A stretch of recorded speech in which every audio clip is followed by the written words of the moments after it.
Welcome to Veda study YouTube channel. दोस्तों, आज इस सेट में हम लोग यूडिटीरिया का प्रैक्टिस सेट संख्या 3 को देखने वाले हैं, जो बिहार पुलिस में मद्य निषेध कक्षपाल और चलंत दास्ता सिपाही के आने वाली जो एग्जाम है उसके पॉइंट ऑफ व्यू से यह लाया गया है। साथियों, इसके पहले 2 सेट ऑलरेडी अपलोड कर दिया गया है। अगर वह सेट अगर नहीं देखे हैं तो पहले उस सेट को भी जाकर के आप देख लीजिए। एक एक करके आपको पूरा के पूरा सेट कंप्लीट कराएंगे। टोटल 15 सेट कंप्लीट कराने वाले हैं इस सीरीज में। साथियों, इंफॉर्मेशन आपको बता दूं कि यह जो प्रैक्टिस सेट आज यह डिस्कस कराया जा रहा है, इसके पहले ही 12 घंटा पहले टेलीग्राम पे डाल दिया जाता है, जिससे आप यह प्रैक्टिस कर करके रखिए, यानी कि सेट टिक आउट करके रखिए। उसके बाद में यह सॉल्यूशन पेपर जिस समय बना रहे हैं, इसमें आप आंसर मिलान करके और इसका डिटेल को समझते हुए लास्ट में कमेंट जरूर करिएगा कि आपने कितना प्रश्न इसमें से सही कर पाया है। दोस्तों, हम लोग ज्यादा टाइम न लेते हुए प्रश्न पत्र पे चलेंगे। उससे पहले आपसे छोटी सी रिक्वेस्ट है, वीडियो को अपने दोस्तों के पास में शेयर कर लाइए। और प्रश्न आप लोग के सामने है कि उच्चतम न्यायालय यानी कि सुप्रीम कोर्ट अभिलेख न्यायालय होगा, यह होने का उल्लेख संविधान के किस अनुच्छेद में किया गया है? दोस्तों, सही जवाब आपको अनुच्छेद 129 में इसका व्याख्या किया गया है कि सुप्रीम कोर्ट एक अभिलेख न्यायालय होगा। यह अनुच्छेद 129 में किया गया है। ए विल बी राइट आंसर। अब बाकी ऑप्शन पे देखते हैं। अनुच्छेद आपको 215 में बताया गया है कि हाई कोर्ट होगा, वह एक अभिलेख न्यायालय होगा, यानी कि हाई कोर्ट भी अभिलेख न्यायालय होगा। इसका जानकारी आपको 215 में दिया गया है। अनुच्छेद 124 है, इसको में आपको सुप्रीम कोर्ट का गठन की बात कहा गया है। साथियों, कि भारत में एक सुप्रीम कोर्ट यानी कि उच्चतम न्यायालय की स्थापना होगी, अनुच्छेद 124 में कहा गया है। अनुच्छेद 214 में कहा गया है कि राज्य के लिए एक हाई कोर्ट की स्थापना, यानी कि एक हाई कोर्ट होना चाहिए। सारे ऑप्शन को हम लोग देखते हुए आगे बढ़ते हैं। वीडियो को अपने दोस्तों के पास में शेयर कर दीजिए। टेलीग्राम चलाते हैं तो टेलीग्राम पे शेयर कर दीजिए। व्हाट्सएप ग्रुप चलाते हैं तो व्हाट्सएप ग्रुप पे शेयर करके सहयोग करिए। भारतीय संघ का पदाधिकारियों को मिलने वाला जो वेतन और भत्ते तथा पेंशन है आदि का उल्लेख संविधान के किस अनुसूची में किया गया है? इसके पहले वाला सेट में भी यह प्रश्न आया है साथियों, तो यह दूसरी अनुसूची में आपको इसका व्याख्या किया गया है। पहला वाला ऑप्शन आपको सही जवाब हो जाएगा। तीसरा अनुसूची में शपथ की बात कहा गया है। उसके बाद में चौथी अनुसूची में राज्यसभा में सीटों की जो आवंटन है उसकी बात कही गई है। और 7वीं में आपको जो है आपको इसको बताया गया है कि सेंटर यानी कि केंद्र और राज्य के बीच में शक्ति का बंटवारा की बात इसको में कहा गया है 7वीं में। आगे देखिएगा, तीसरा नंबर प्रश्न है दोस्तों, राजभाषा का उल्लेख भारतीय संविधान के किस भाग में किया गया है? यानी कि राज्य में कौन सी भाषा होगी, इसका उल्लेख अगर किया गया है तो यह आपको भाग 17 में किया गया है। साथियों, बी वाले ऑप्शन आपको सही जवाब हो जाएगा। B will be right answer. भाग 15 में व्याख्या किया गया है कि निर्वाचन की व्याख्या किया गया है।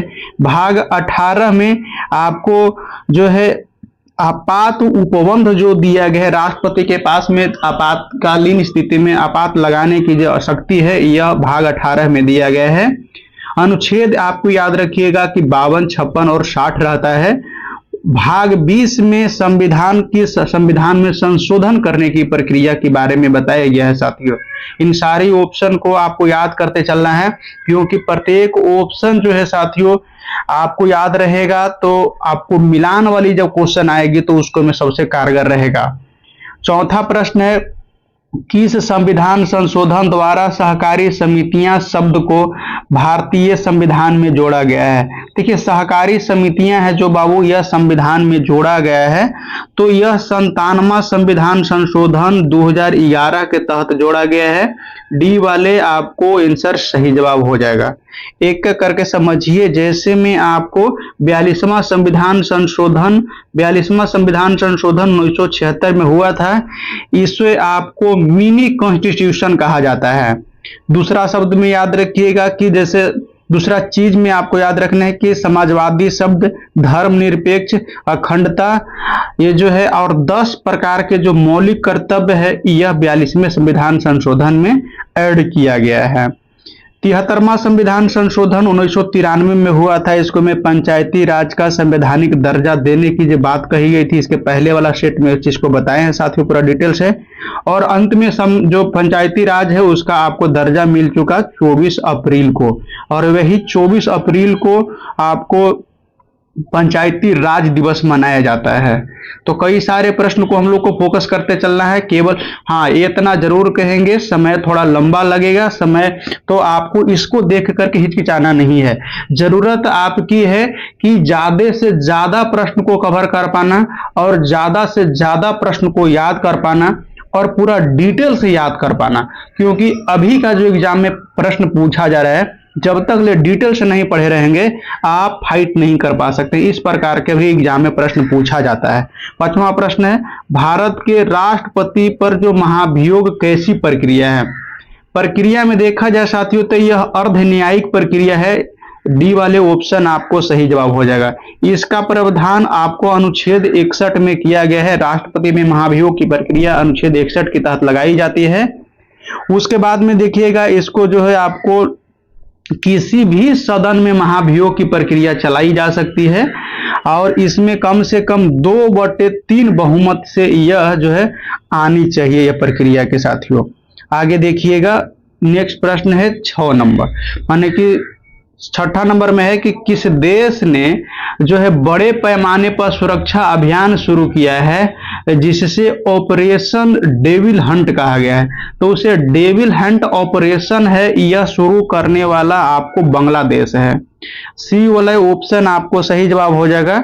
ईरान और भारत के बीच में आपको सिंधु करके एक ऑपरेशन चला था जिसको में भारतीय नागरिक के निकालने का काम किया गया था। इतना आपको ध्यान रखना है, यह 2025 की बात है साथियों। 7वां नंबर प्रश्न है कि सेवा का अधिकार की अवधारणा सर्वप्रथम किस देश में प्रारंभ हुआ था? सेवा की अवधारणा का प्रारंभ ब्रिटेन में हुआ साथियों। पहला वाला ऑप्शन ही आपको सही जवाब हो जाएगा, ये वाला पे आपको टिक लगाना है। सेवा का अधिकार जो है साथियों आपको 1991 आपको याद रखिए, डेट पूछ दिया है तो 91 याद रखना। और भारत में पहला, विश्व स्तर पे है, भारत में पहला राज्य जो लागू करने वाला है मध्य प्रदेश है।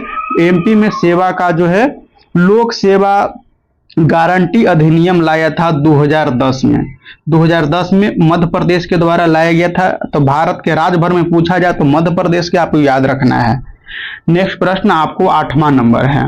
8वां नंबर प्रश्न है, 8वां में कहा गया है कि लोकसभा के प्रथम अध्यक्ष कौन थे जिनके विरुद्ध में अविश्वास प्रस्ताव लाया गया था?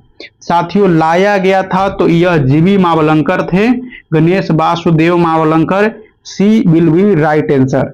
अब एक एक करके इसका पॉइंट को समझते हैं। सबसे पहले कि जो विरुद्ध में अविश्वास प्रस्ताव आया था यह जो है आपको 15 दिसंबर 1954 में आया था साथियों। 1954 में आया था और इसमें जो है जीवी मावलंकर पे लाया गया था, लेकिन यह दोनों सदन में पास नहीं हो पाया, कोई काम का नहीं रहा था। ठीक है, लोकसभा में जो मीरा कुमारी है, पहला ऑप्शन वाली मीरा कुमार, यह लोकसभा के प्रथम महिला अध्यक्ष के रूप में थी। विजय लक्ष्मी पंडित है, विजय लक्ष्मी पंडित, यह जो प्रथम संयुक्त राष्ट्र सभा में जो अध्यक्ष के रूप में काम किए हैं। जेबी कृपलानी है, जेबी कृपलानी जो है आजादी के समय कांग्रेस के अध्यक्ष के रूप में यह कार्य कर रहे थे। तो इन सारी चारों ऑप्शन को आपको बता के चल रहे हैं, तो आप लोग सहयोग और सपोर्ट करिए, ज्यादा से ज्यादा दोस्तों के पास में शेयर करिए। उसके बाद में है वीडियो को लाइक करके कमेंट जरूर करिएगा। कमेंट करने से और लाइक करने से थोड़ा एक मोटिवेशन मिलता है, जिससे लगता है कि हाँ मेरा मेहनत जो है किसी को काम आ रहा है और किसी को भा रहा है, एक ऐसा फीलिंग आता है साथियों।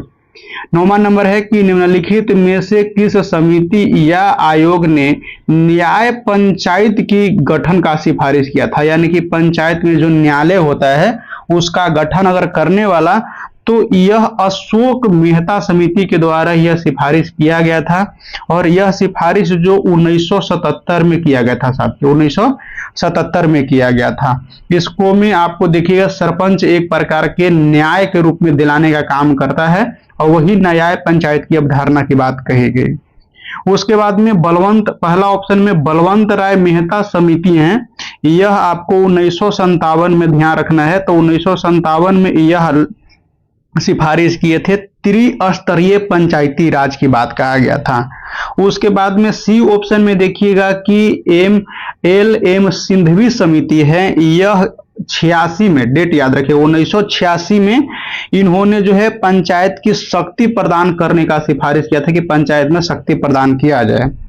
उसके बाद में है आपको जीवी के राव समिति और इन्हीं को आपको हनुमत राव समिति भी कहा जाता है, दोनों नाम आ जाएगा। यह आपको 83 में ध्यान रखेगा कि 1983 में यह जो है आपको जिला में योजना इकाई को नियमित रूप से जिला में योजना को इकाई खोलने की बात फरमाइश किया था और नियमित चुनाव कराने का फरमाइश किया था। तो इन सारे चारों ऑप्शन अगर आपको याद रहेगा तो मिलान वाला प्रश्न आएगा साथियों, तो वो आपसे नहीं छूट पाएगा। वीडियो कैसा लग रहा है कमेंट करके आप जरूर बताइएगा कि हाँ ये वीडियो आपको कैसा लग रहा है, हेल्पफुल साबित हो रहा है कि नहीं साबित हो रहा है, जरूर कमेंट करिएगा। 10वां नंबर प्रश्न है, सूची 1 को सूची 2 से सुमेलित करना है। एक तरफ आपको संवैधानिक प्रावधान है और दूसरा तरफ उसका स्रोत है, किस देश से लिया गया है। साथियों एक एक करके हम लोग समझते हैं। जैसे देखिएगा मंत्रिमंडलीय सरकार है, यह ब्रिटेन से लिया गया है, यह सही है। उसके बाद में केंद्रीय राज्य संबंध, तो इसको में क्या है कि सही सुमेलित ही करना है केवल। केंद्र बी वाले में है केंद्र और राज्य के बीच में संबंध है, यह कनाडा से लिया गया है। और आपात उपबंध है जर्मनी से और मूल अधिकार जो है आपको अमेरिका से लिया गया है। तो इन सब सारी एक दूसरे को मैच कर रहा है। इस हिसाब से अगर इसका कूट देखेंगे, स्क्रीनशॉट कर लीजिएगा, ऐसा प्रश्न जब भी आए तो जरूर स्क्रीनशॉट कर लीजिएगा। तो पहला वाला ऑप्शन ही आपको सही जवाब हो रहा है इस प्रश्न के लिए। 11 नंबर प्रश्न को देखिए। 11 नंबर प्रश्न आप लोग के सामने है, कह रहा है कि सर्वप्रथम स्वराज शब्द का प्रयोग जो है किसने किया था साथियों। देखिए स्वराज शब्द का सर्वप्रथम प्रयोग जो है सर्वप्रथम दयानंद सरस्वती के द्वारा किया गया था और इन्हें जो है आपको भारत के मार्टिन लूथर भी कहा जाता है। अलग अलग या उपनाम भी कभी कभी एग्जाम में पूछता है। इसके पहले प्रीवियस वाले सेट करा रहे थे, उसमें भी यह प्रश्न पूछा गया था साथियों। नेक्स्ट 12 नंबर प्रश्न है।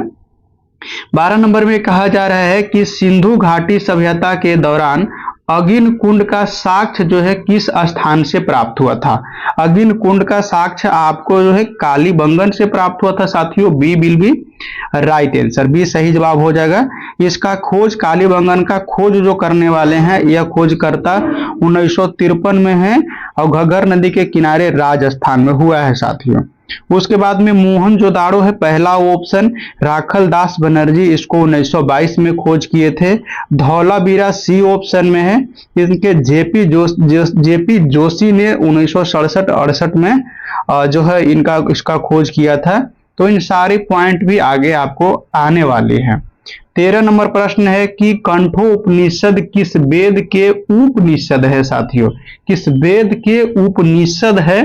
तो यह आपको हो जाएगा यजुर्वेद का, यानी कि सी विल बी राइट आंसर आपको हो जाएगा। तीसरा वाले ऑप्शन सही जवाब। इसमें है कि आपको सब देखिएगा एक पॉइंट और देखिए सभी ऑप्शन को। ऋग्वेद में जो है ऋग्वेद को सबसे पुराना वेद कहा जाता है। साम वेद को है साथियों संगीत या गायन का वेद कहा जाता है। अथर्व वेद में जो है आपको जादू टोना की जानकारी दिया गया है और उपचार की जानकारी इसमें दिया गया है साथियों। 41 नंबर में है किस देश के सहयोग से राजा महेंद्र प्रताप ने काबुल में अंतरिम सरकार का स्थापना किया था। तो यह काबुल में अंतरिम सरकार के स्थापना करने वाला है साथियों। तो यह जो है आपको जर्मनी में, बी वाले ऑप्शन आपको सही जवाब हो जाएगा। करेंट अफेयर का इसमें भी प्रश्न मिलेगा और जो 2025-26 का रहेगा, जो आपको यामो पॉइंट ऑफ व्यू से बहुत अच्छा पूछा गया है। 15 नंबर में है कि पिछली बार पहली बार पृथक पाकिस्तान के निर्माण का प्रस्ताव कब पारित हुआ, यानी कि पाकिस्तान का एक अलग देश बनाओ, इसका प्रस्ताव कब पारित हुआ है? तो यह आपको 1940 में किया गया है साथियों। पहला ऑप्शन आपको सही जवाब हो जाएगा। इसको एक साल पहले ही से ही पाकिस्तान का मांग मोहम्मद अली जिन्ना के द्वारा किया जा रहा था। पाकिस्तान जो है अपना यह स्वतंत्रता दिवस मनाता है 23 मार्च 1943 से, तो यानी कि 23 मार्च को यह मनाता है साथियों। पाकिस्तान दिवस के रूप में मनाता है, पाकिस्तान दिवस के रूप में मनाया जाता है, ये चीज को आपको देखिएगा।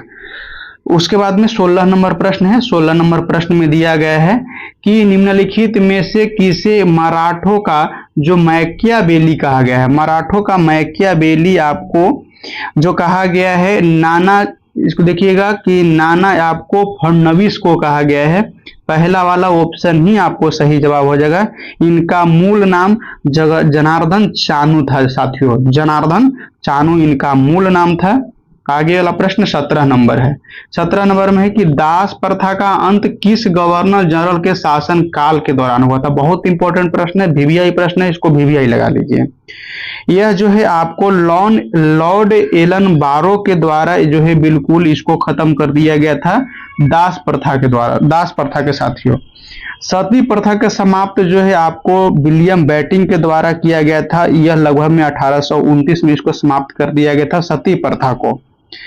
और उसके बाद में लॉर्ड कैनिंग जो है, लॉर्ड कैनिंग ने विधवा पुनर्विवाह का और शिक्षा का अधिकार 1856 में दिया था साथियों, 1856 में दिया था। नेक्स्ट प्रश्न देखिएगा 17 के बाद में 18 नंबर प्रश्न। एक चीज आपको इस चीज से समझ में आ रहा होगा, हमारी पहले की सभ्यता और समाज मनुवादी सिद्धांत कि जो महिला जिसके हस्बैंड पति मर जाता था, उसको पति के साथ में ही मर जाने की, जिंदा औरत को पति के साथ में मर जाने की प्रथा उसमें चल रही थी। अंग्रेज आई तो इस चीज को एकदम गैर कानूनी घोषित दंडनीय अपराध कर दिया गया कि यह अपराध की कैटेगरी में आएगा, उसको सजा मिलेगा। तो एक चीज आपको दिखाई दे रहा है कि पहले किस प्रकार से लोग पे शासन किया जाता था। आज महिलाओं के सम्मान बहुत मिल चुके हैं, पहले इतना भी नहीं दिया जाता था। आपको कई ऐसा दिखाई देगा, मूवी का सीन भी दिखाई देगा, मूवी भी दिखाई देगा जो इस चीज को उजागर करता है। और आज लोग अंबेडकरवादी बनते चले जा रहे हैं, मनुवाद का विरोध है, यही सब कारणों से हो रहा है, क्योंकि बहुत सारी चीज त्रुटियां जो आज की समाज में सरवाइव नहीं कर पा रही है, जो वो चीज नहीं मानते हैं साथियों। 18 नंबर में है जालियांवाला बाग हत्याकांड के बाद में किसने नाइटहुड की उपाधि लौटा दिया था, यानी कि नाइटहुड की उपाधि त्याग दिया था साथियों। सही जवाब आपको हो जाएगा, सही जवाब में आपको देखेंगे तो रविन्द्रनाथ टैगोर जो है इस उपाधि को लौटा दिए थे। और एक एक पॉइंट को करके देखते हैं। सबसे पहले आप समझिए कि नाइटहुड का जो है इसका अर्थ क्या होगा। नाइटहुड का मतलब कि सर का उपाधि दिया गया था रविन्द्रनाथ टैगोर को, और यह जो उपाधि दिया गया था साहित्य में योगदान के लिए 1915 में, आपको याद रखिएगा 1900 जो है आपको 15 में यह आपको दिया गया था साथियों, 1915 में यह उपाधि दिया गया था। जो आपको जालियांवाला बाग हत्याकांड जो 13 अप्रैल 1919 को हुआ था, उसके विरोध में आकर के इसको त्याग लौटा दिए कि हमको ये उपाधि कोई काम का नहीं है, जो हमारे देश की नागरिक को नहीं अथी कर सकता है, तो उपाधि लेकर के हम क्या करें। महात्मा गांधी के द्वारा है आपको कैसर-ए-हिंद की उपाधि लौटा दिया गया था उस समय। इन सब सारी पॉइंट को आपको फोकस करना है। 19 नंबर में है, और ऐसा प्रश्न तो जब भी आए तो आप स्क्रीनशॉट करके नोट कर लीजिएगा, क्योंकि आपका कथन कारण से प्रश्न ज्यादा पूछने वाले हैं साथियों। व्यक्ति है और उसका समाधि स्थल है, एक एक करके हम लोग के समझना है, एक एक करके हम लोग को समझना है। 19 नंबर प्रश्न है, जैसे में देखिएगा इसको में क्या कहना है, बीमेल को पहचान करना है, यानी बीमेल मतलब कि गलत जो है साथियों उसको पहचान करना है। इसको मैं एक एक करके देखते हैं। महात्मा गांधी का जो समाधि स्थल विजय घाट कहलाता है, सही है। ज्ञानी जैन सिंह का एकता स्थल कहलाता है, एकदम बिल्कुल सही है। मोरारजी देसाई का जो समाधि स्थल है उसको अभय घाट कहा जाता है, सही है। लेकिन शंकर दयाल शर्मा का जो समाधि स्थल है चैत्य भूमि नहीं कहा जाता है। यानी प्रश्न के अनुसार देखा जाए तो यही आपको सही जवाब हो जाएगा, इसी को ढूंढना था साथियों। शंकर दयाल शर्मा का जो समाधि स्थल है कर्म भूमि कहलाता है, और चैत्य भूमि है BR अम्बेडकर के समाधि स्थल को चैत्रा भूमि कहा जाता है। इन सब सारे प्रश्न को आपको फोकस करते हुए बढ़ना है। 20 नंबर में है केंद्रीय बजट 2025-26 के अनुसार मखाना किसान को सहायता और प्रशिक्षण सहायता प्रदान करने के लिए जो है किस राज्य में मखाना बोर्ड स्थापना की जाएगी, इस बात को कहा गया है बजट में। और यह जो है बिहार में आपको मखाना के उत्पादन की दृष्टि से सबसे प्रथम है साथियों। यहाँ आपको दरभंगा वाली क्षेत्र में होती है और इसको बोर्ड बनाने की जो है आपको बात कही गई है। नेक्स्ट प्रश्न देखिएगा, आपको 21 नंबर है। तो करेंट अफेयर भी देख रहे हैं ना, कितना धाकर करेंट अफेयर इसको में ऐड किया गया है। रक्षा अनुसंधान एवं विकास प्रयोगशाला और निम्न में से किस संस्थान ने रॉकेट घटकों के लिए भारत की सबसे बड़ी धातु यानी 3D प्रिंटिंग मशीन का अनावरण किया है? तो यह अनावरण आपको डी ऑप्शन IIT हैदराबाद के द्वारा किया गया है। D will be right answer. 22 number प्रश्न है। 22 नंबर आपको करंट के कोई विशेष पढ़ने की जरूरत नहीं है, सेट नहीं है, इतना आपको करंट मिल जाएगा, उसको ही आप याद करके रखिएगा तो आपको अच्छा खासा परफॉर्मेंस कर सकते हैं। निम्न में से किसने जो है आपको 67वें वार्षिक ग्रैमी पुरस्कार में त्रिवेणी के लिए बेस्ट न्यू एज जो है कि एम्बिनेट या फिर चैंट एल्बम की श्रेणी के तहत ग्रैमी पुरस्कार जीता है? तो यह जीतने वाले आपको चंद्रिका कृष्णमूर्ति टंडन है। बी वाले ऑप्शन आपको सही जवाब हो जाएगा। 21 नंबर प्रश्न है और ये मिलान करने वाले प्रश्न देखिए, अभी आपको बोले थे कि डीपली जानना बहुत जरूरी है। 23 नंबर है कि निम्नलिखित घटनाओं का सही क्रम में सजाना है। अब जब तक ले इसको डेट पूरा याद नहीं रहेगा आप नहीं सजा पाइएगा। एक एक करके पहले डेट देख लेते हैं। यह जो है आपको अगस्त 1940 के बाद है, अगस्त 1940 के बाद है साथियों, अगस्त 1940। उसके बाद में आपको व्यक्तिगत सत्याग्रह है, व्यक्तिगत सत्याग्रह अक्टूबर जो है आपको यह 1940 की बात है। उसके बाद में आपको देखिए क्रिप्स मिशन है, क्रिप्स मिशन भारत आपको ये जो आपको मार्च में देखिएगा, मार्च जो है आपको 1942 में आया था। और भारत छोड़ो आंदोलन है, यह आपको अगस्त में हुआ था, अगस्त याद रखिएगा, अगस्त 1942 में हुआ था। इस हिसाब से आपको देखिएगा तो समझ में आएगा कि पहला ऑप्शन आपको सही जवाब हो जाएगा, पहला ऑप्शन सही जवाब हो जाएगा। नेक्स्ट देखिएगा 24 नंबर है। 24 नंबर में है कि किस बौद्ध संगीति के दौरान अभिधम्म पिटक की रचना की गई थी? यह उस समय बौद्ध संगीति आप जो चल रही थी तो तृतीय बौद्ध संगीति चल रही थी। सी वाले ऑप्शन आपको सही जवाब हो जाएगा साथियों। एक एक करके और सारी पॉइंट को समझते हैं और इससे भी विशेष में जानकारी के लिए बताऊं कि एक आपको जीके जीएस का मास्टर सीरीज अभी चला रहे हैं, जो इन सेट के अकॉर्डिंग जो प्रश्न है आपको पूरा डीपली से या फिर उसको सिनारियो ढंग से आपको जानकारी मिलेगा। शॉर्ट बहुत कम में ही रहेगा लेकिन बहुत अच्छा खासा जानकारी है दोस्तों। उसका भी लिंक वीडियो के डिस्क्रिप्शन में दे दिया जाएगा, उसके माध्यम से भी उस वीडियो को भी आप जरूर देखिए। उस देखने से आपको आगे वाला सेट में इंप्रूवमेंट आपको एकदम 110% मिलने वाला है। तो आप उस सेट को सीरीज को जरूर जुड़ जाइएगा। देखिए तृतीय में आपको है अभिधम्म पिटक की हुई थी, एक एक करके समझते हैं। जैसे में साथियों प्रथम बौद्ध संगीति है आपको राजगीर में हुआ था, राजगीर में हुआ था। दूसरा बौद्ध संगीति है या आपको वैशाली में हुआ था, वैशाली में हुआ था साथियों। तीसरा बौद्ध संगीति है पाटलिपुत्र में हुआ था, पाटलिपुत्र में। और चौथी बौद्ध संगीति कुंडलवन कश्मीर में हुआ था। इन सब सारी पॉइंट को आपको याद रखना है। 25 नंबर है निम्नलिखित में से किस रंग का प्रकाश का जो पौधे द्वारा तीव्र अवशोषण होते हैं, किस प्रकार के जो है रंग यानी कि प्रकाश के में जो है पौधा तीव्र जो है आपको अवशोषण करने का काम करती है। तो यह नीला और लाल हो जाएगा। क्या हो जाएगा साथियों? तो नीला और लाल प्रकाश में है पेड़ पौधा अधिक प्रकाश संश्लेषण करती है, यानी कि तीव्र अवशोषण कर पाती है। ये ऐसा इसलिए होता है कि सूर्य के प्रकाश में विद्युत चुंबकीय स्पेक्ट्रम जो है नीला और लाल को ज्यादा अकॉर्डिंग करता है साथियों। आगे देखिए 26 नंबर में है कि गन मेटल किसका मिश्र धातु है। कई बार प्रश्न में पूछा गया है, पहला ऑप्शन सही जवाब हो जाएगा। इसको में आपको देखिएगा रेशियो अगर देखें तो लगभग में आपको जो है 88 रहेगा, 88% रहेगा। एसएन जो है आपको 10% रहेगा और जेडएन है आपको 2% रहने वाला। इस रेशियो मिला करके गन मेटल बनाया जाता है। 27 नंबर प्रश्न है कि चश्मे के लेंस के लिए किस कांच से बनाया जाता है। चश्मा जो आप पहनते हैं, आप लोग पहनते हैं या फिर लोग पहनते हैं, उसको में देखिए कांच जो बनाया जाता है नॉर्मल कांच नहीं रहता है साथियों, जैसे गाड़ी वाला कांच या लुकिंग ग्लास वाला कांच, ये सब नहीं लगा सकते हैं क्योंकि यह सब लगाने आंख की सुरक्षा के लिए हानिकारक हो जाएगा, आंख की सुरक्षा नहीं दे सकता है। इसके में आपको क्रूक्स कांच का प्रयोग किया जाता है। सी वाले ऑप्शन आपको सही जवाब हो जाएगा। ए वाले ऑप्शन फिलंट कांच है। इसको में आपको दूरबीन जो है, दूरबीन और कैमरा में फिलंट कांच का प्रयोग किया जाता है। उसके बाद में आप करिएगा बी वाले ऑप्शन है पायरोक्स कांच है। पायरोक्स कांच में उच्चतम ताप के यह प्रतिरोधी होता है। यह जो है आपको ओवन के बर्तन बनाने में यह काम आता है। आगे देखिएगा 27 के बाद में 28 नंबर प्रश्न है साथियों। 28 नंबर प्रश्न आप लोग के सामने है। क्या सही जवाब होगा आप लोग कमेंट करके भी बता सकते हैं, या फिर लास्ट में तो आपको कमेंट करके बताना ही है कि कितना प्रश्न आपने सही किया है।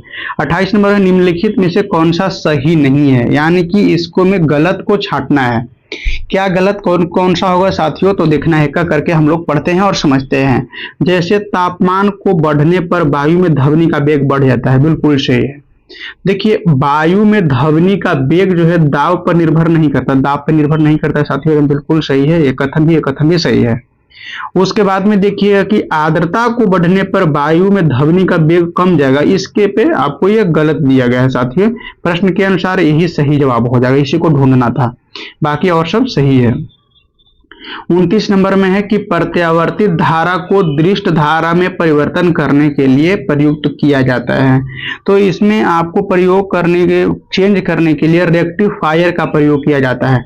रेक्टिफायर क्या करता है कि जब आपको एसी वोल्टेज है, यानी कि आपको बाहर से आने वाली लाइन है, विद्युत कनेक्शन है, उसमें जो अल्टरनेटिव करंट चलता है उसको आपको डीसी करंट में बदलता है, कम वोल्टेज में डायरेक्ट करंट में बदल जाता है। सेम इसका उल्टा इन्वर्टर करता है साथियों कि इसमें जो है आपको क्या करता है कि डीसी को एसी में बदलने का काम करता है। उसके बाद में ट्रांसफार्मर है। ट्रांसफार्मर क्या करता है साथियों? उच्च एसी यानी कि उच्च alternative current, high alternative current, जैसे 33 लाख वोल्ट, 11 लाख वोल्ट ऐसे है ना, तो इसका जो है आपको उच्च से लेकर क्या करता है कि एसी से लेकर के एसी में ही बदलता है, लेकिन कम कर देता है, 250 वोल्टेज में लान देता है। तो यह ट्रांसफार्मर का काम है। इन सब चीज को समझना जरूरी है। 30 नंबर प्रश्न है कि सिल्वेनाइट निम्न में से किसका अयस्क है। सिल्वेनाइट जो है आपको अयस्क हो जाएगा साथियों, तो यह आपको हो जाएगा, ध्यान रखना है, तो सोना का हो जाएगा। सोना का एक और याद रखिएगा, जैसे आपको कैल्वेनाइट है, एक हो गया सिल्वेनाइट, एक हो गया कैल्वेनाइट, ये सोना का अयस्क है। सही जवाब आपको ए ऑप्शन हो जाएगा। लोहा का अयस्क में आपको हेमेटाइट और सिडेराइट याद रखिएगा। पारा में आपको याद रखिए, पारा का अयस्क सिनेवार होता है, और तांबा का अयस्क में आपको क्यूपेराइट और मेकालाइट याद रखिएगा। कई बार प्रश्न हो सकता है आपको आपके टेस्ट में आ जाए या प्रीवियस ईयर में भी यह प्रश्न पूछा गया है। सूची 1 को सूची 2 से सुमेलित करना है, एक एक करके समझते हैं। जैसे लाइपेज है साथियों कि लाइपेज आपको वसा को विघटन करने का यही एंजाइम है।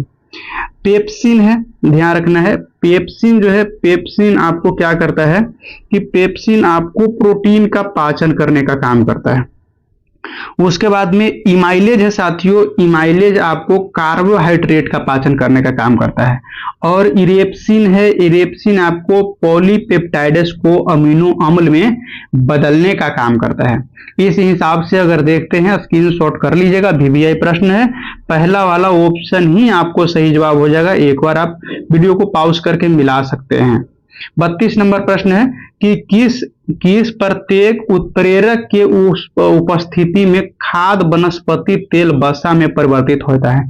यानी कि कौन सा ऐसा उस उत्प्रेरक रहेगा जिसके उपस्थिति में खाद्य वनस्पति तेल है वह वसा में कन्वर्ट होने लगेगा, बदलने लगेगा। तो यह जो है आपको निकेल जो उत्प्रेरक के काम करता है, बी वाले ऑप्शन आपको सही जवाब हो जाएगा।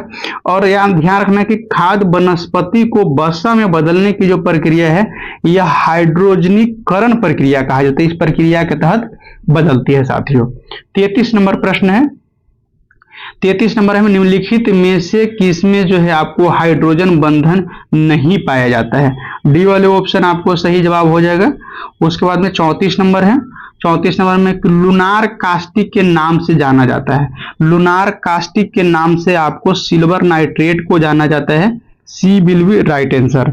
इसमें आपको देखिएगा कि इसको में जैसे में इसका प्रयोग सिल्वर नाइट्रेट का प्रयोग जो है आप चुनाव में वोट देने जाते हैं तो वोट देने के बाद में आपको नाखून पे एक स्याही लगा दिया जाता है नीला कलर का, तो वह सिल्वर नाइट्रेट का ही रहता है साथियों। 35 नंबर में है कि केंद्रीय मंत्रिमंडल ने राष्ट्रीय सफाई कर्मचारी आयोग के कार्यकाल को जो है कब तक ले बढ़ाने की मंजूरी दे दी है।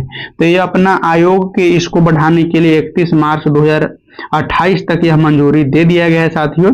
D will be right answer होगा। 36 नंबर है कि किस रासायनिक यौगिक को कांच में मिला देने से कांच का जो रंग है गहरा नीला हो जाएगा। तो यह गहरा नीला हो जाएगा कोबाल्ट ऑक्साइड के मिला दीजिएगा तो यह गहरा नीला हो जाएगा। बी वाले ऑप्शन आपको सही जवाब है। 37 नंबर है कि भारत ने 2024 के लिए भ्रष्टाचार धारण सूचांक में 180 देश में से 96वां स्थान प्राप्त किया है। निम्न में से कौन सा देश रैंकिंग में सबसे प्रथम है, भ्रष्टाचार के मामले में सबसे प्रथम है? तो सबसे प्रथम आपको डेनमार्क हो जाएगा साथियों, और 186 में से 96वां स्थान भारत के है। नेक्स्ट 37 के बाद में 38 नंबर प्रश्न है, और थोड़ा सा प्रश्न को फास्ट खींचने का काम करते हैं, आप फटाफट मिलाने का काम करिएगा क्योंकि इसका डीपली एक और सीरीज जो आ रहा है उसका में भी आपको इसी का ही डीपली रहेगा। ये भी चीज आपको समझिए, कुछ कुछ इससे मिलता जुलता रहेगा। 38 नंबर है, निम्नलिखित में से कौन सा कोशिका जंतु कोशिका में नहीं पाया जाता है। देखिए कौन सा ऐसा कोशिकांग है, कोशिका का अंग है जो जंतु कोशिका में नहीं पाया जाता है। तो यह आपको रसधानी हो जाएगा, वो जंतु कोशिका में नहीं पाया जाता है साथियों। लेकिन कभी कभी है देखिए अपवाद में पाया भी जाता है, लेकिन जो है आपको इतना कम, इतना छोटा रहता है ना कि छोटा या अस्थायी रूप में पाया जाता है, परमानेंटली नहीं पाया जाता है। जैसे उसके बाद में देखिए गोल्जी काय है, गोल्जी काय पादप प्लस जंतु दोनों में पाया जाता है। और लाइसोसोम है, लाइसोसोम आपको जो है यह जो है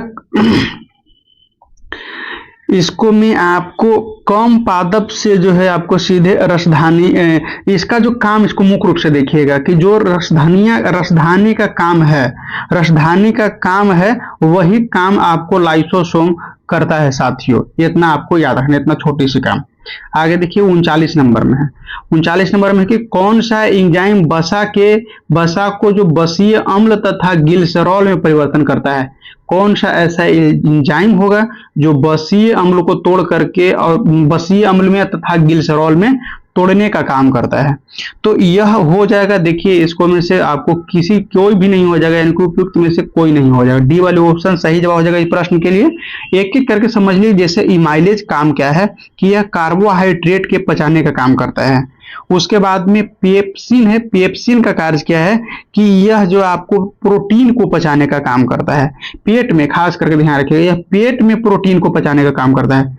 और ट्रिप्सिन जो है आपको यह प्रोटीन को जनरली ये पचाने का काम करता है। आगे देखिएगा 40 नंबर है, 40 नंबर में बाबू कि कॉकरोच में हृदय कोष्ठ जो होता है वह संख्या कितनी होता है? कॉकरोच में जो हृदय का कोष्ठ होता है यह टोटल 13 होता है। डी वाला राइट आंसर हो जाएगा। मनुष्य में 4 कोष्ठक होता है, मेढक में 3 कोष्ठक होता है। आगे देखिएगा 41 नंबर में कि रक्त बिंबाणु यानी कि प्लेटलेट्स है जो बाबू, यह जीवन काल कितना होता है? तो प्लेटलेट का जीवन काल जो है आपको 3 से लेके 5 दिन होता है, यह भी आपको याद रखिए। साथ में याद रखिए कि आरबीसी होता है, रेड ब्लड सेल होता है, आरबीसी होता है। आरबीसी का जीवन काल आपको 120 दिन तक होता है, और वही व्हाइट ब्लड यानी कि डब्ल्यूबीसी है, इसका जो है आपको जीवन काल 12 से लेकर के 20 दिन तक ले होता है। आप इसको नोट डाउन कर लीजिएगा। 42 नंबर है निम्नलिखित में से कौन एक कोशिकीय जीव नहीं है?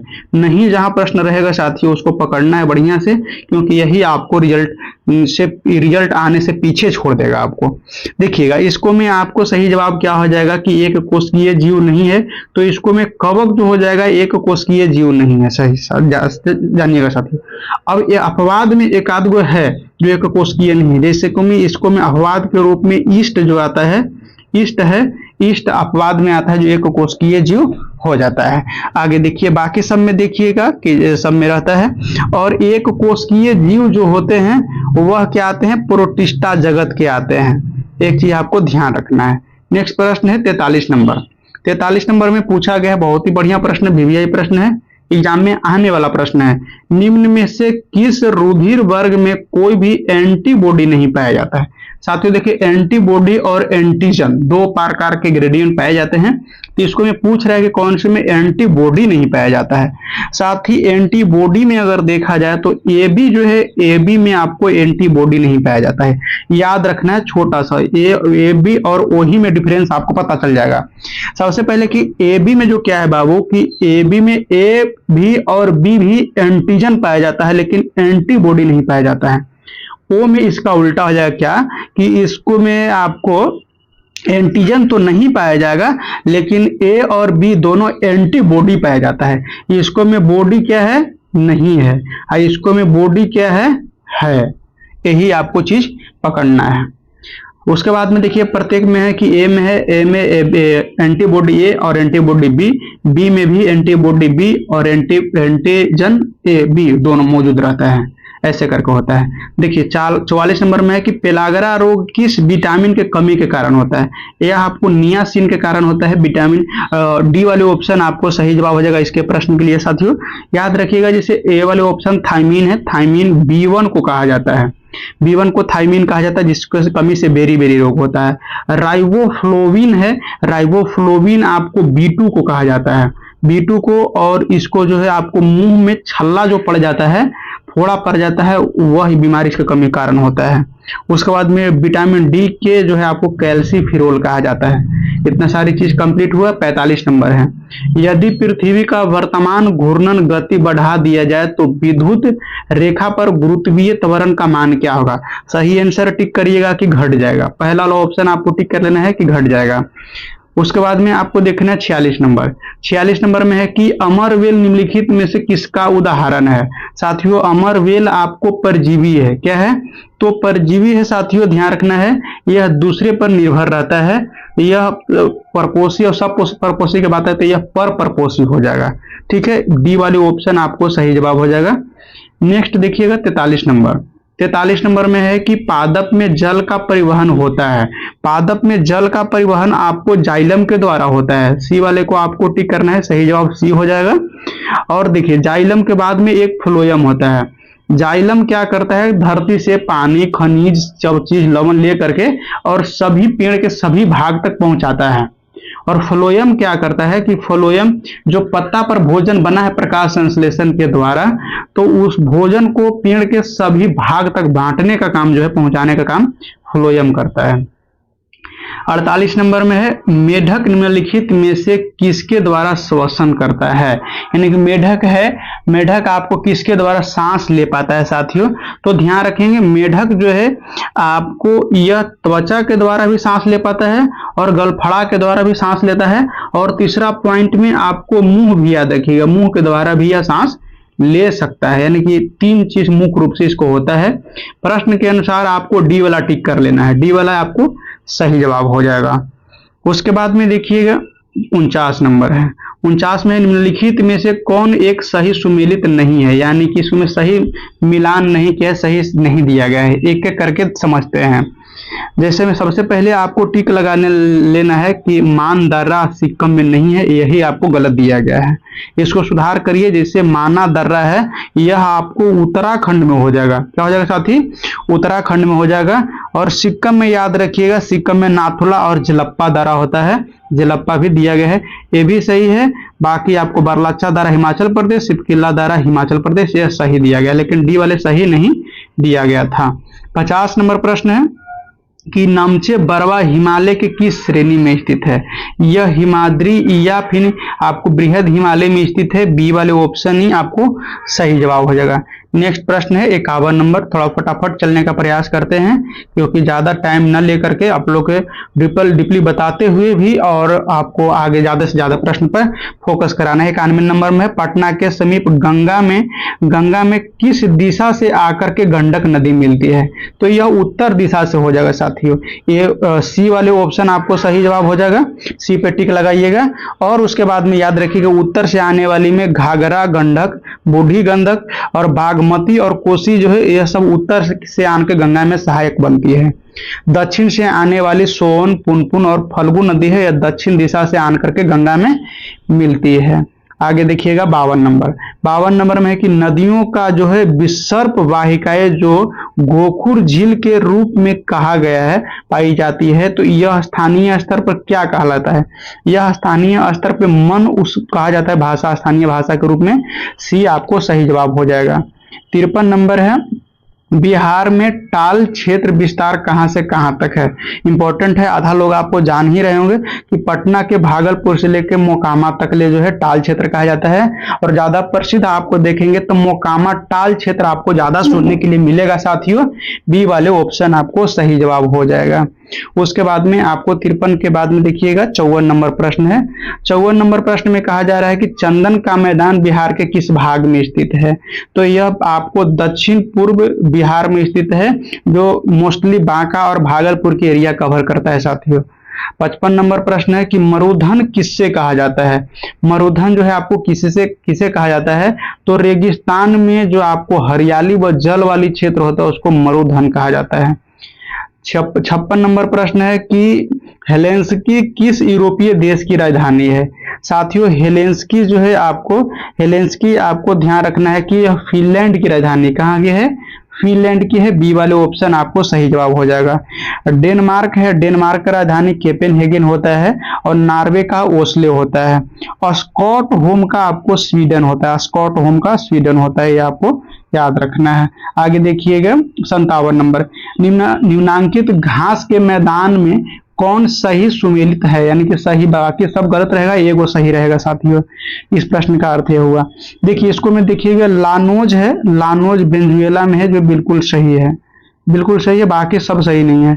जैसे उसके बाद में देखिए जैसे कंपोज है, कंपोज आपको ब्राजील में नहीं है, उत्तरी ब्राजील में नहीं है, केवल ब्राजील में है। उसके बाद पंपास है साथियों, पंपास जो है, पंपास आपको चिली में नहीं है, चिली में नहीं है, कहाँ है? अर्जेंटीना में है। पंपास कहाँ में है? तो अर्जेंटीना में है। उसके बाद में आपको सेल्वास है, आपको अमेजन के बेसिन में पाया जाता है साथियों, अमेजन के बेसिन में पाया जाता है। तो इन सब सारी चीज को फोकस करते हुए आगे बढ़ रहे हैं। आप लोग दबा के एकदम लाइक ठोकते रहिए कि किसी भी प्रकार के जो है सॉल्यूशन है आप लोग के सामने प्रस्तुत करते रहें। सीरीज में एकदम धक्का धक एकदम बना रहिए। निम्न में से कौन ठंडा जलधारा नहीं है? ठंडा नहीं है बाबू, तो देखिए ठंडा इसको में नहीं होगा तो आपको क्या हो जाएगा? तो अगलुहास हो जाएगा। अगलुहास मतलब कि गर्म, अगलुहास गर्म जलधारा हो जाएगा। डी वाले ऑप्शन आपको सही जवाब हो जाएगा। उसके बाद में 59 प्रश्न है कि आयतन के दृष्टि से साफ पानी का सबसे बड़ी झील कौन सा होगा? साफ पानी की अगर सबसे बड़ी झील देखा जाए तो बैकाल झील हो जाएगा, बैकाल झील हो जाएगा। ए वाले ऑप्शन आपको सही जवाब हो जाएगा, 20 स्तर पे है। सुप्रिया झील जो है आपको अमेरिका में है और यह सबसे ज्यादा सतह क्षेत्रफल वाला सुप्रिया झील है। साफ पानी की भी बड़ी मात्रा है। उसके बाद में आपको देखिए खारे पानी का एक बड़ी झील देखा जाएगा तो कैस्पियन सागर को आप याद रखिएगा। 60 नंबर प्रश्न है कि आपको टोरेंस जो है जलडमरू मध्य किन दो द्वीप के मध्य में स्थित है। तो यह स्थित है आपको साथियों ऑस्ट्रेलिया और पापुआ न्यू गिनी के मध्य में। ए वाले ऑप्शन पे आपको टिक लगाइए।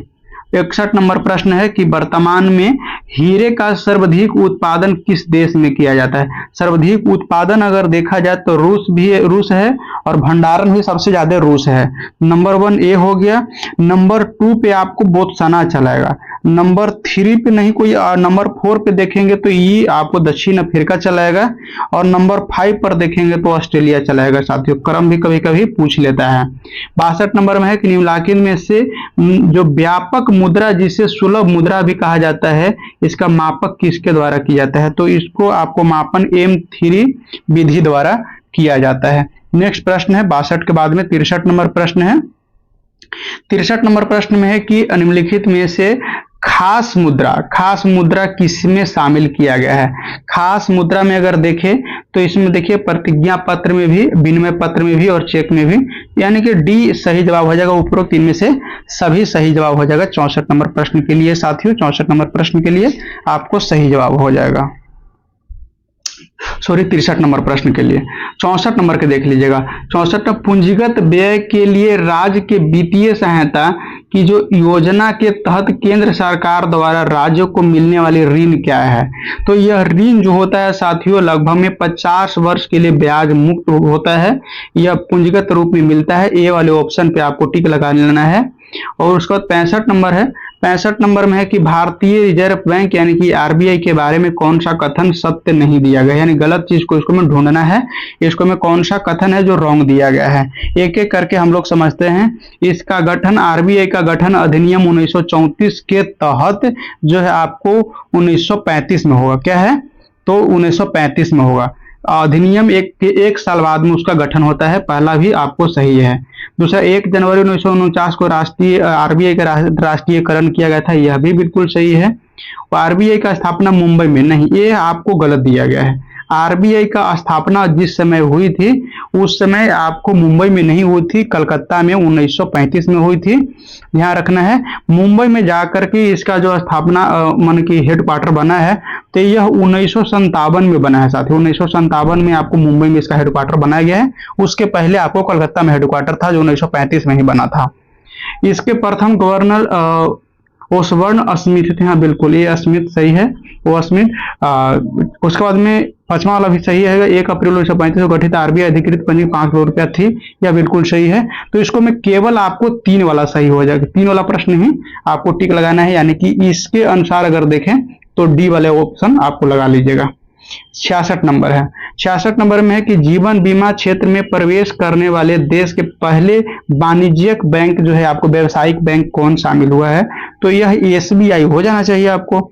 एसबीआई बैंक जो है इसको में आपको शामिल हुआ है साथियों। बी वाले ऑप्शन आपको सही जवाब हो जाएगा। एसबीआई के बारे में थोड़ा सा जानकारी लीजिए कि जैसे 1921 में जो है 1921 में यह जो है बंगाल, बॉम्बे और मद्रास के जो है बैंक को मिला करके इंपीरियल बैंक जो है imperial bank of India, imperial bank बनाया गया था। और उसके बाद में एसबीआई को जो नाम 1955 में, ध्यान रखना है 1955 में इसको नाम बदल करके SBI state bank of India कर दिया गया है। एचडीएफसी बैंक है आपको व्यावसायिक क्षेत्र में उतरने वाला प्रथम बैंक है साथियों। 67 नंबर है। 67 नंबर में है कि निम्नलिखित में से कौन सा जायद फसल का उदाहरण नहीं है। जायद फसल के अगर देखें तो पटसन आ जाएगा। पटसन के अगर देखें तो ध्यान रखना है इसको जूट कहा जाता है। क्या कहा जाता है तो जूट कहा जाता है साथियों, जूट को पटसन कहा जाता है। बाकी खीरा, तरबूज और ककड़ी है, यह जायद फसल के कैटेगरी में आता है। 68 नंबर में है कि चुंगथांगी और जो है गंजम किस पशु का प्रमुख नस्ल है। तो यह नस्ल जो है साथियों आपको बकरी का है। सी वाले ऑप्शन आपको सही जवाब हो जाएगा। बकरी का एक और याद रखिएगा, जमुना पारी भी प्रश्न में कई बार पूछा है, जमुना पारी भी याद रखिएगा। गाय का, भैंस का नस्ल में आपको गिरी और साहिवाल और रेड सिंधी तो इसके पहले वाला सेट में पूछा भी है। तो यह गाय की हो गई नस्ल। भैंस की नस्ल में मुर्रा, सुरती और जफराबादी है, सबसे बहुत बढ़िया कैटेगरी क्या आता है? भेड़ के में देखा जाए तो चारकोल और मालपुरा जो है आपको भेड़ की कैटेगरी में अच्छा किस्म आता है साथियों। 69 नंबर प्रश्न है कि आपतनी कहाँ का मुख्य जनजाति है? तो यह जनजाति आपको हो जाएगा अरुणाचल प्रदेश का। बी वाले ऑप्शन पे आप टिक लगा लीजिएगा, सही जवाब हो जाएगा। सिक्किम में लेप्चा पाया जाता है, झारखंड में संथाल और मुंडा पाया जाता है, नागालैंड में आपको नागा और कुकी जनजाति पाया जाता है। 17 नंबर देखिए, बिक्री कर के स्थान पर 70 नंबर, बिक्री कर के स्थान पे मूल वर्धित टैक्स यानी वैल्यू एडेड टैक्स भारत में कब लागू हुआ? यह आपको 2005 में लागू किया गया था। बी वाले ऑप्शन सही जवाब हो जाएगा। 71 नंबर है कि किस वर्ष अंतरिक्ष आयोग और अंतरिक्ष विभाग का स्थापना किया है? दोनों एक ही समय में किया गया है, 1972 में किया गया है। सी वाले ऑप्शन पे आपको टिक लगा लेना है, सही जवाब है।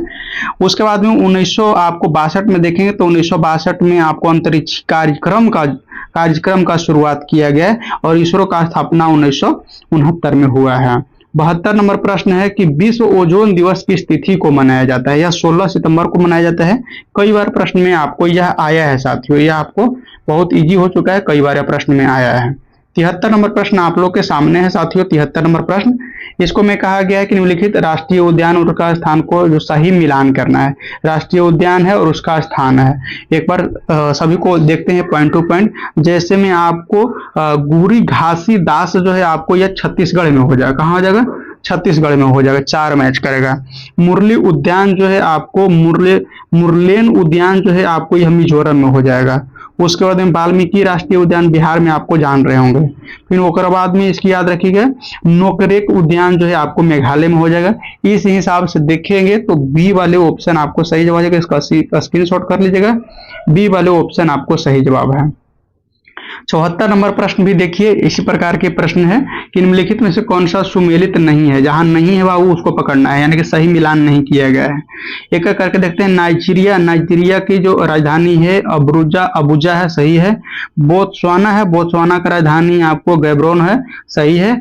युगांडा का राजधानी आपको किगाली नहीं है साथियों। युगांडा की राजधानी जो है आपको कंपाला है, यानी कि प्रश्न के अनुसार यही सही जवाब है। याद रखिएगा युगांडा की राजधानी कंपाला होता है और किगिला है यह जो आपको रवांडा की राजधानी है। रवांडा की राजधानी किगाली होता है। बाकी आपको सब सही है। आगे देखिएगा 75 नंबर। 75 नंबर में है साथियों कि वंगाला उत्सव निम्नलिखित किस राज्य में मनाया जाता है? तो यह मनाया जाता है मेघालय में। बी वाले ऑप्शन सही जवाब हो जाएगा। 76 नंबर में राष्ट्रीय खगोलिक संघ यानी कि IAU का मुख्यालय निम्नलिखित में से कहाँ है? तो इसको मुख्यालय देखा जाए साथियों तो आपको पेरिस में पड़ जाता है, पेरिस फ्रांस। बी ऑप्शन सही जवाब हो जाएगा। 77 नंबर में है कि ताप विद्युत केंद्र के संदर्भ में निम्नलिखित में से कौन सा जोड़ा सही है? सही में अगर देखा जाए तो इसको में देखिएगा क्या सही जवाब हो जाएगा कि आपको कवास गुजरात में है, यह सही है। बाकी और सब सही नहीं है। जैसे में आपको देखिएगा कोरबा है, कोरबा आपको यह छत्तीसगढ़ में पड़ने वाला है। रामागुंडम है यह आपको आंध्र प्रदेश में पड़ने वाला है साथी। और तलचर है, तलचर जो है आपको यह उड़ीसा में पड़ने वाला है। यह चीज आपको याद रखना है। 78 नंबर प्रश्न है कि निम्नलिखित में से किसने जो महात्मा मैनिफेस्टो नामक पुस्तक लिखा है? तो यह जो है आपको लिखा गया है किसके द्वारा? तो यह राजेश तलवार के द्वारा लिखा गया है। ए वाले ऑप्शन आपको सही जवाब हो जाएगा। 79 प्रश्न है नेशनल स्टॉक एक्सचेंज बैंकिंग के वित्तीय सेवाओं और बीमाओं क्षेत्र में युवाओं के लिए छात्र कौशल निर्माण कार्यक्रम का लागू करने हेतु जो निम्न में से किस राज्य में समझौता विज्ञापन हस्ताक्षर किया है? तो एक ज्ञापन हस्ताक्षर करने वाला छत्तीसगढ़ है। सी वाले ऑप्शन सही जवाब हो जाएगा। 80 नंबर प्रश्न है कि निम्नलिखित में से किस देश ने अंतर्राष्ट्रीय क्रिकेट परिषद यानी कि ICC महिला चैंपियनशिप ट्रॉफी 2022 से 25 वाला में जीता कौन है? तो यह जीता है ऑस्ट्रेलिया जीता है साथियों, ऑस्ट्रेलिया जीता है। बी वाला ऑप्शन सही जवाब हो जाएगा। 81 नंबर में है कि गणतंत्र दिवस परेड के दौरान लोकप्रिय पसंदीदा श्रेणी में किस मंत्रालय की झांकी को केंद्रीय मंत्रालय या विभाग में सर्वश्रेष्ठ माना है? तो यह आपको सर्वश्रेष्ठ माना गया है तो महिला और बाल विकास मंत्रालय वाला। डी ऑप्शन सही जवाब हो जाएगा। 82 नंबर प्रश्न है, कमेंट करके आप लोग भी बताते चलिए। प्रधानमंत्री नरेंद्र मोदी ने खालिस्तान राष्ट्रीय जो है आपको गोकुल मिशन के तहत निर्मित स्वदेशी नस्ल के उत्कृष्ट केंद्र उद्घाटन कहाँ किया है? तो यह उद्घाटन जो है आपको करनाल हरियाणा में किया गया है साथियों। डी वाले ऑप्शन सही जवाब हो जाएगा। 83 नंबर है, 83 नंबर में देखिएगा, 83 नंबर में है कि आवारा पशुओं से होने वाली नुकसान से किसान की फसलों के बीच के बचाने के लिए जो है तारबंदी योजना शुरू की गई थी। यह किस योजना के, किस राज्य सरकार की योजना जुड़ी हुई है? तारबंदी, यह राजस्थान है। बी वाले ऑप्शन आपको टिक कर लेना है। उसके बाद में 84 नंबर है कि किसे BBC Indian sports woman of the year award 2024 से सम्मानित किया गया है? यह मनु भाकर को किया गया है। सी वाला ऑप्शन सही जवाब हो जाएगा। 85 नंबर प्रश्न है कि केंद्र सरकार ने नीति आयोग के मुख्य कार्यकारी अधिकारी BBR सुब्रमण्यम को कार्यकाल कब तक बढ़ा दिया गया है? तो यह बढ़ाया गया है साथियों 1 वर्ष के लिए बढ़ाया गया था। डी वाले ऑप्शन आपको सही जवाब है। 86 नंबर में है कि उच्चारण के संधि विच्छेद क्या होगा? उत जोड़ चारण होता है। सी वाले ऑप्शन आपको सही हो जाना चाहिए, सही है। 87 नंबर में है कि दशानन में कौन सा समास है? दशानन में आपको बहुविग्री समास है साथियों। 88 नंबर प्रश्न है कि अग्नि परीक्षा देने का अर्थ क्या होगा? तो अग्नि परीक्षा देने का अर्थ जो होगा आपको कठिन परिस्थिति में पढ़ना अग्नि परीक्षा कहलाता है। 89 नंबर है कि पीछे पीछे चलने वाला वाक्यांश के लिए एक शब्द क्या होगा? तो यह आपको जो है अनुगामी होगा। क्या होगा? अनुगामी हो जाएगा। 90 नंबर है कि कौन सा वाक्य इसमें शुद्ध दिया गया है? देखिएगा, एक एक पढ़कर पढ़िएगा। तो जैसे क्या होगा कि आंख में आंखों देखी घटना होती है। क्या देखी होती है? आंखों देखी होती घटना होती है। बी वाले ऑप्शन सही जवाब है। 91 नंबर है, 91 नंबर में दिया गया है कि पेड़ से पत्ता गिरा में कौन सा कारक होगा? अलग हुआ है तो अपरदन होगा। सी वाले ऑप्शन सही है। उसके बाद 92 नंबर प्रश्न है, इंग्लिश है। एक इस चीज को समझते हैं। इस चीज के लिए आपको गिव ऑन वर्ड सिचुएशन जो है आपको for given sentences one word situation में लाना है। Naturally able to eat both plant and the fish. तो इसको में आपको सही जवाब ओमनी भर्स हो जाएगा। ए वाले ऑप्शन सही जवाब लगाइएगा। 1-2 प्रश्न आपको इंग्लिश का रहेगा, उसको आपको समझ करके और चलना है। देखिए 93 नंबर है। 93 नंबर के लिए आपको पहला वाला ऑप्शन आपको सही है, लगा लीजिएगा। पहला वाला ऑप्शन आपको सही जवाब है साथियों, देख लीजिएगा, स्क्रीनशॉट भी कर लीजिएगा। 94 नंबर है। 94 नंबर के लिए देखिए कह रहा है कि निम्न में से कौन सा कंप्यूटर द्वारा आउटपुट डिवाइस नहीं है? बाहर निकलने वाली प्रक्रिया। आउटपुट क्या होता है? बाहर निकालने वाले डेटा। तो यानी कि ये आपको क्या जो होगा, तो ये आपको फ्लोटर हो जाएगा साथियों, फ्लोटर हो जाएगा। बाकी सब जो है आपको आउटपुट डिवाइस की कैटेगरी में आएगा। 95 नंबर है। 95 नंबर यहाँ से रीजनिंग आ गया। देखिए 5 गो मैथ में, एक आध गो रीजनिंग रहेगा, मैथ रहेगा। इसको में देखिएगा कौन सा पुरुष, महिला और मनुष्य हो जाएगा। तो ये आपको बी वाले ऑप्शन टिक कर लेना है। बी वाले ऑप्शन आपको टिक कर लेना है, बी वाले ऑप्शन। उसके बाद में है 96 नंबर के लिए मैथ है, क्योंकि मोबाइल से वीडियो रिकॉर्ड हो रही है तो मोबाइल पे डिस्प्ले छोटा होता है तो यह नहीं बना सकते हैं। आप लोग के सहयोग सपोर्ट रहा, बड़ा अगर टैब लिया जाएगा तो आप जरूर इसको मैथ को भी कैलकुलेशन आप लोग के बताएंगे साथियों। 96 नंबर प्रश्न के लिए आपको 8 आने वाला है। 96 नंबर के लिए आपको 8 आने वाला है। बी वाले ऑप्शन टिक लगा लीजिएगा। 97 नंबर के लिए आपको देख लीजिएगा और टिक लगा लीजिएगा सी वाले ऑप्शन। सी वाले ऑप्शन यानी कि 20 किलोमीटर हो जाएगा। और 98 नंबर के लिए देखिएगा, कैलकुलेशन करिएगा तो आपको 1x+1 आना, यानी कि ए वाले ऑप्शन सही जवाब हो जाएगा। और 99 नंबर प्रश्न के लिए आप कैलकुलेशन करिएगा तो आपको √2+1 यानी कि बी ऑप्शन सही जवाब हो जाएगा। और आज का अंतिम प्रश्न है, इसको आपको 512 के कितने गुणक वर्ग में होंगे? तो इसके आपको देखिएगा तो आपको 5 का आएगा। बी वाले ऑप्शन सही जवाब हो जाएगा। इसी के साथ में आज का प्रश्न सेशन आपको समाप्त होता है। कैसा लगा कमेंट करके आप जरूर बताइएगा। और किसी भी प्रकार के सजेशन देना चाहते हैं तो आप कमेंट के माध्यम से या टेलीग्राम में आकर के पूछ सकते हैं साथियों। साथ में इसका हमने आपको बता ही दिया है कि पीडीएफ प्राप्त करने के लिए टेलीग्राम पे आप ज्वाइन कर लिए। टेलीग्राम पे आपको यह पहले ही सेट दे दिया जाता है, उसके बाद में सोल्यूशन दिया जाता है। पहले सेट देने का कारण यह है साथियों कि आप उस सेट को टेस्ट बना करके रखिए और उसके बाद में जब यहाँ से हम बताएंगे सोल्यूशन देंगे तो आप मिलाइए कि कितना प्रश्न आपको सही हुआ है। आपको बुक लेने की जरूरत नहीं है, सारी सुविधा हम आपको फ्री ऑफ कॉस्ट उपलब्ध करा रहे हैं। वीडियो को जितने लोग के पास में शेयर करें वह बेहतर रहेगा, चैनल का परिवार बढ़ेगा। और आप सहयोग करते हैं तो उसके लिए बहुत बहुत धन्यवाद। वीडियो को लाइक करिए, चैनल को सब्सक्राइब करिए। मिलेंगे अगली वीडियो में, जब तक के लिए धन्यवाद दोस्तों।